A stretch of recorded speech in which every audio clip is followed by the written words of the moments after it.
One area where the Americans don't even know they're born is what they're paying at the petrol pumps for gas. Look at that price, $1.55 per gallon. That's just over £1 a gallon. What are we paying? Something like £4 back in the UK. And unbelievably, the Americans think that's expensive. The price of gas is a little bit too high. Yeah, it needs to come down. What do you think about the price of gas in America? It's too high. Should go down a little bit. It's inconvenient that it's so expensive, but I know it's much more expensive elsewhere in the world, and we probably have to get realistic. Of course, it's just as well that the price of petrol is low, because a lot of people drive these gas guzzlers around. This one probably only gets me about 15 miles per gallon, and people do a lot of mileage in a year in their vehicles. Still, having said that, I'm about to pump in 25 gallons of fuel, and it'll cost me just over £25.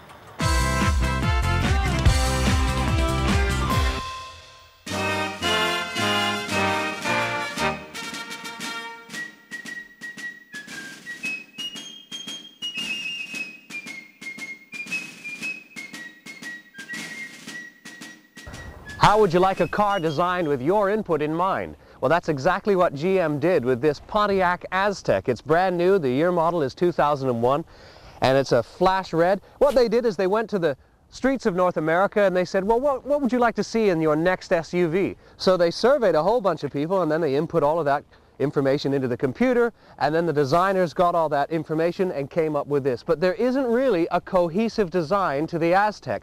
Let's start at the back and show you what this has on offer. Take a look at the angles though. Maybe someone said, well, we want to have the lights up high, the rear lenses up high, right there so we can see them. Good idea for visibility, but really, I don't know, it doesn't have the lines that I like to see in a car or a vehicle. This looks very military to me. It's just one great big line down, nothing smooth and round about it. I think these are a bad idea too. Any paint shop will tell you, you put these things on to stop grit, things scratching the running boards, but any good painter will tell you all that does is catch salt, and then of course the rust sets in.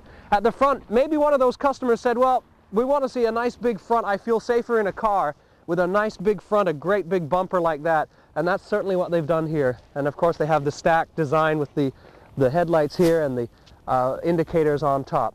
I don't know. I'm going to drive it now. We're going to see what it drives like, but on first impressions, at least visually, it's a bit of an ugly duckling, isn't it?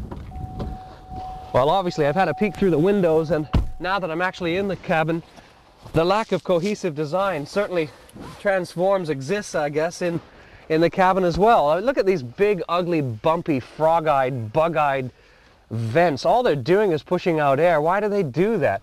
And the thing is, a round area like that gives you nowhere to put a map or anything. You know, you always have things like that in the car that you need to stow. They're going to fall off and slide away. It's a waste of space as well. I always think you could change a baby on there on top of the dashboard. But it's an ugly dashboard, I think. They got this mottled, spackled look here, and then the same kind of thing there. But why didn't they just do exactly the same treatment? It's actually different but same, if you know what I mean. They've got an interesting thing happening with the center console. As you probably know, if you've got a car like mine, the center console is where you throw the chip wrapper and you throw, you know, the gum wrappers, and then of course bacteria sets in and you've got a big mess. That's all it is a garbage dumping ground. But if you look at this, on the Aztec, they've got a place to put some ice cubes, and of course it's a cooler. How does that come out? There we are. And the cooler takes 12 pops, 12 soda or pops, and of course you can put your milk bottles in there as well for your baby, which is a good idea, so I like that. And you can carry it away and refill it in the fridge. The Pontiac Aztec comes in a 3.4 V6 185 horsepower engine, and of course it comes with all the options in the GT, but you can also get the base model, which has, you know, the basic standard things.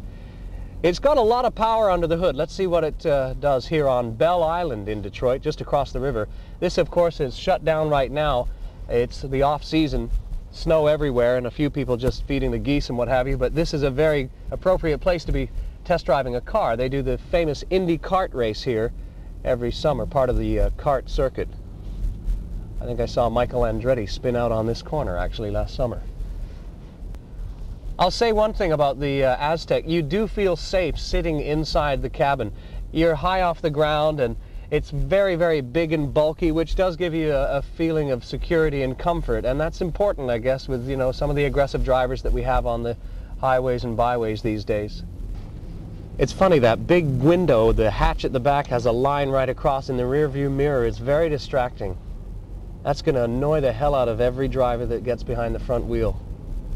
The Pontiac Aztec will not be available in Britain and Europe, and you should think yourself lucky. I really just can't come to grips with the outside appearance. I just don't like it. I think it's a very ugly car. It looks like a tank. It's got the side walls are just right down, just very ugly. No rounded design, no smooth contours. It's an ugly vehicle.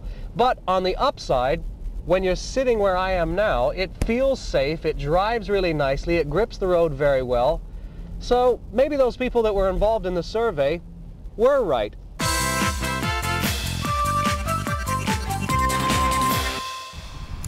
Well, I'm now back in the UK, outside the farm of Jim Thornbury, who has the most incredible private collection of classic American cars. And today we're going to take the covers off one of his most prized possessions, the limited production convertible, the Buick Skylark. Jim, it's a very pretty teal colour, but it hasn't always been quite that way, has it? No, it wasn't. When this car came to me from New York, where we found it, it was a black car. And in fact, the leather was black as well. So what is special about this car for you? I suppose just it's certainly different. There was very, very few of them made, and I think there's very, very few of them now about. Very, very few indeed. And as you can see, the tail here is absolutely unique, where the actual veins coming down on the trunk lid, as we call them in the States, actually joins up with the chrome on the bumper, which is pretty unique. And of course you've got your two beautiful lights, and I think the design of these tail fins here is absolutely unique. Never have they made anything like it again, and I don't suppose they could again. In fact, I would say the cost of one of those today, to make one of those today, I know they would cast it, but it would be extremely expensive. Right. Well, I think I first of all got very interested in America itself at the early age, when my father, who worked as a doorman in the Bronx Theatre in New York, not a very nice place today, I believe, but at those days, 50, 60 years ago, maybe 70 years ago, my dad enjoyed it there, and of course he came back to Ireland, where I come from, and he had with him all the photographs from the stars of that time, photographs of beautiful cars, and that was it for me. I thought one day I'm going to own some of those cars, maybe one, maybe two. Never thought I would get to the numbers I've got here today. What was it about American cars that particularly attracted you? I think the fact that they were so big, and they were referred to as like riding on a boat, because they are very comfortable, and of course you don't feel many bumps in them, and it's like gliding across water, and they're such a beautiful, big, flashy car, and I think maybe I am that type of person, that I'm a bit of a show-off. You've been joined by your grandson George now, which leads me on to ask, what other cars will you be looking for, so that when George is a bit older, he's got other things to play with? Oh, well, I think George today, I think he's got 3 little cars of his own out down there in the garage, and of course one day, George, you're going to be the owner of these little cars, and I hope that he'll enjoy them and have the fun that his granddad has had.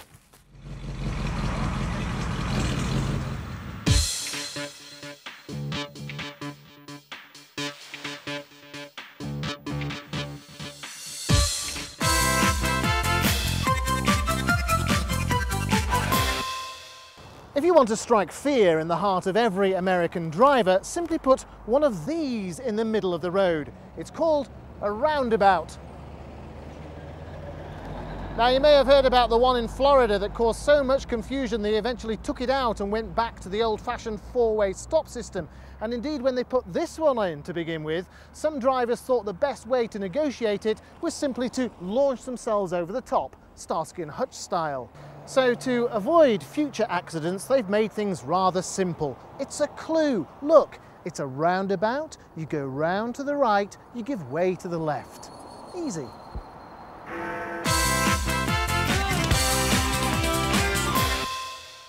What does it mean to have a vintage, classic British car here in Canada as we enter the real new millennium, 2001? Let's find out with a fellow that's got a car that's celebrating its 50th birthday, and it's this car right here, and this gentleman, Ted Jackson. Good to meet you. Good to meet you. Welcome to Men and Motors. Thank you. Now, this is a lovely car. It's an MGTD. That's right. Tell us all about the car and how you came across it. Well, it's a 1951, and I hadn't originally wanted a TD. I'd originally wanted the next one up, the TF, but then I saw this one in the paper, and I went over to see the previous owner, and as I walked up his driveway, he had the car parked just about the way your camera is seeing it now. Right. And I thought, oh, gee, you're pretty. Yeah. And so anyway, he and I came to a deal, and my wife and I have been enjoying this car now for about a year and a quarter. It's wonderful. We've been on some really major trips in it. Is that right? Oh, yes. So a TD then, just for some of the those people that may not know the history and lineage of the MG, how does the TD, the TF work? How does all of that work in terms of the reg? Okay, well, the T series started in 1935 with the TA, and in 1939 they built the TD, but they only built about 350 of them because the war intervened. Right. In just after the war, they started to build the TC, which was not much different than the TB. Right. And in 1950, they started to build the TDs. I see. The early ones, like mine, have some leftover parts that are part of the TC because they were still on the assembly line. Right. So mine has quite different tachometer and speedometer than a later TD. So would your car, Ted, have come from the Abingdon Works? Yes, it would. Right yes, there in Oxford. Right there. Absolutely incredible, isn't it? Here it is in North York, Ontario, in Canada, Yep. with the snow all around it, and it came from the Abingdon Works right there. Yeah. Tell me a little bit about the features that you love, that you fell in love with. When you bought it from the previous owner, what was it that just really endeared itself to you? Well, you know, I had him take me for a drive in it. He said, you want to drive? And I said, you drive first. And I got in the passenger seat, and I looked out over that big black hood and those chrome headlights, and I thought, I'm sure glad I didn't buy a TF because it doesn't have them. I've always loved the running boards myself, and that huge sweeping shape that it reminds me of the shapes on a beautiful woman's body, you know? Yep. It's very romantic, isn't it? It is really classic. I think perhaps the best part of owning it is driving along the street and watching the heads turn. Yeah, you get a lot of head turners? Oh, I tell you. Yeah. And if you drive by a high school, the kids go nuts. Oh, do they? Oh, they go absolutely crazy. Is the car entirely original, or is there a couple of things that have been improved over the years? It has a modern oil filter, and it has pancake air cleaners on the twin carburetors. Oh, I see. That's about the only thing that's different. Oh, no, and the rear end, the differential's been changed to an MGA 4.3 ratio, which makes the car run rather better on the highways. At higher speeds, yeah. Ted, could we have a look under the bonnet, as you'd call it? Sure can. Great. Sure can. We'll go in on the carburetor side. Right. That's the more interesting side to look at, I think. So those latches They just latch snap down. open and then... And you can stand the thing. I'm going to roll it right back. I don't normally do this. I normally stand it a little higher, but this gives you a bit better view. 50 years old. Yes. So now, this is not...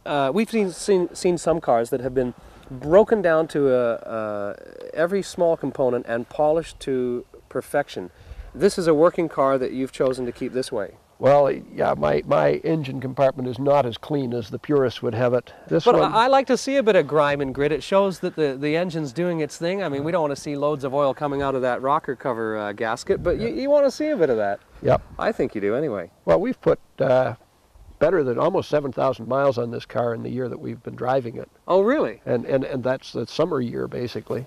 Well, for British viewers, we should probably say that on these roads, with a typical job Monday to Friday, you would do 12,000 miles. Yeah. So you're doing half of what is an average commute in a year. Oh, yeah. And this is only on the road for 5-6 months of the year. That's right. Right, so you're doing some good long trips. Where have you been? We've been down to Rutland, Vermont for the New England MGT register. Right. And we've been... we did a circle tour of the Great Lakes with about 20 other cars of this vintage from the MGT register. Now, when you're doing a long trip like that, touring in a 50-year-old TD, I would imagine that the seating is not as comfortable as we have in the ergonomically designed new cars of today. Actually, my wife and I find this very comfortable. Really? We really do. We were surprised. Really? Yeah. It's very comfortable to roll along in. So Ted, tell me what we're looking at under the hood. Well, fuel pump. That's a big fuel pump, really. Yes, it is. Uh-huh. Air cleaners, of course, twin Right. SU carburetors, Right, and starting motor, right, and one of the 2 horns, sure. and the toolbox. Which was a standard feature back then? Oh, yes. Oh, okay. So what are you storing there? Your lunch, or is there? I've not real room for my lunch. Spark plugs, Oh, right. a roll of tools, Sure. an extra coil. Now, are these readily available, parts like this, spark plugs? It just takes any spark? Well, it doesn't at take that. just any spark, but those are modern spark plugs that, Right. that actually match the specifications. The Oh, that's original good. spark plugs that were specified are no longer available. Well, that's good then. So what happens if you need something like a water pump, or you need a gasket for the rocker cover? There are 2 places in the States that are primary sources of things like that, and I've had to buy a water pump, Oh, really? and it was no trouble to get, Good for you. just expensive. So how about the other side of the engine? Let's have a look at that. Right. 50 years old. Wow.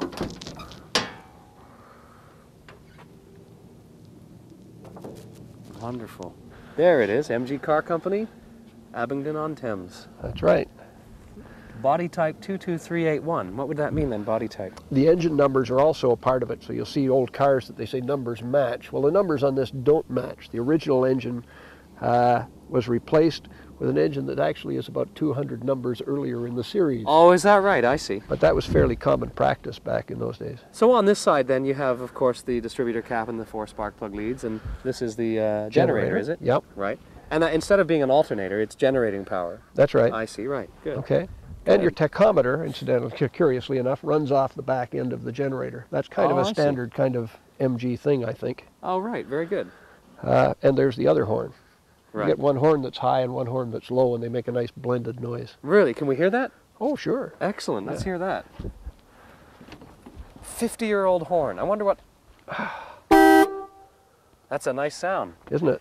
I wonder what semitone that is. Now, Ted, what's this? Is that a pool cue or something?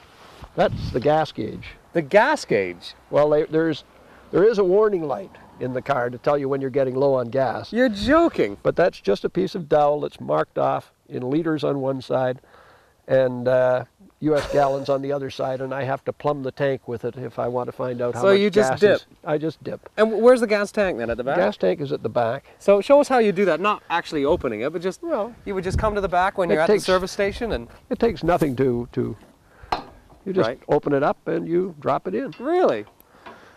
Now, that's funny that there's not been anybody in the aftermarket industry come up with a better plan, though. Well, A in piece the of dowel. In the aftermarket industry, people actually sell sticks marked out like this. Is that... So that is the aftermarket industry for dipping the stick on the fuel tank. Amazing stuff. The main reason that I actually plumb the tank, incidentally, is that the valve heads, cylinder heads on this are not hardened. I see. And so when we went off of leaded gas, I add a lead substitute. And it has to be mixed quite precisely, so I have to know how much gas I'm going to put in To mix it properly. to mix it properly. Into the right ratio. Amazing. What would we have to do to have a drive in the car? Why, you'd only have to ask, Adrian. I'd That's love to always have a ride if delighted. I could. Do you think we could? Sure. Oh, that would sure. be fantastic. Why don't we take the side curtains off? It makes it more fun. Sure, okay, great. All right, we've got the windows off, Ted. Let's go for a ride. Okay. Boy, this is a bit of a tricky You like the entry suicide point. doors? Yeah, So-called, unkindly called. right. It's a bit of a squeeze, but Yeah. I think we can do it. Getting the second leg in is always a bit of a challenge, it seems Yeah. to me. Beautiful wooden dash, too. That's a tribute to the previous owner. These cars never had a wooden dash originally. Oh, really? The dash originally was covered in vinyl, the same as the door frames are, the doors inside. Oh, there, you can see it there. And the previous owner made the steering wheel. It's not standard. Really? He also arrived here with box after box of stuff, saying, well, if you want to put the original air cleaners back on, there Really? they are. If you want to put the Wow. original oil filter back on, here it is. You want the Sure. steering wheel? Yes. The dash? Yes. Wow. Good. And those are important Yeah. because they're all worth money. Right, Manual choke a little bit. right. Make sure it's in neutral. Yeah. Oh, listen to that. That sounds very nice, doesn't it? does have a lovely sound. It really Have does. a lovely sound. Here we go.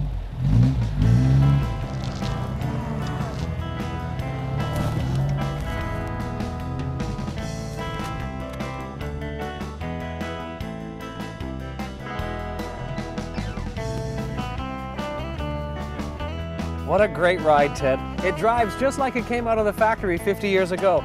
Actually being in an MGTD 50 years on its birthday. What a thrill, Ted. Thank you so much. You're welcome, Wonderful. Adrian. Would you like to take it around the block? You mean me drive it? Sure. Oh my God, that would be a thrill. If you'll trust me, I'd Of love to. course. I'll be as careful as I can, I promise. Let's right. do it, sure. Wow. Okay. Now, that gas pedal looks strange. There's like a round dowel on there. It's a roller. Really? Yeah. And what does that allow you to do? Well, I guess it just rolls under your foot as the lever moves, you know. Really? There's the clutch pedal. 50-year-old $17,000 car.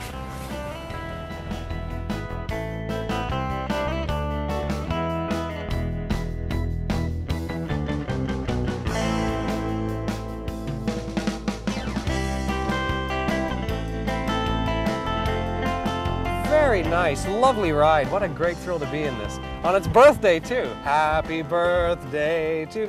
Tell me about this, though. The wipers are unique. Actually, they're quite modern. They have intermittent and they have power. Come on, really? Want to see the intermittent? I'd like to see the intermittent. Okay, here we go. Are you serious? And then what? Want to see the power? Yeah. Okay, you got to watch closely because you Okay. might catch this. I hope you got a fast filament. You're kidding. That's it? And the revs, does the generator give it more juice? No, I don't think so.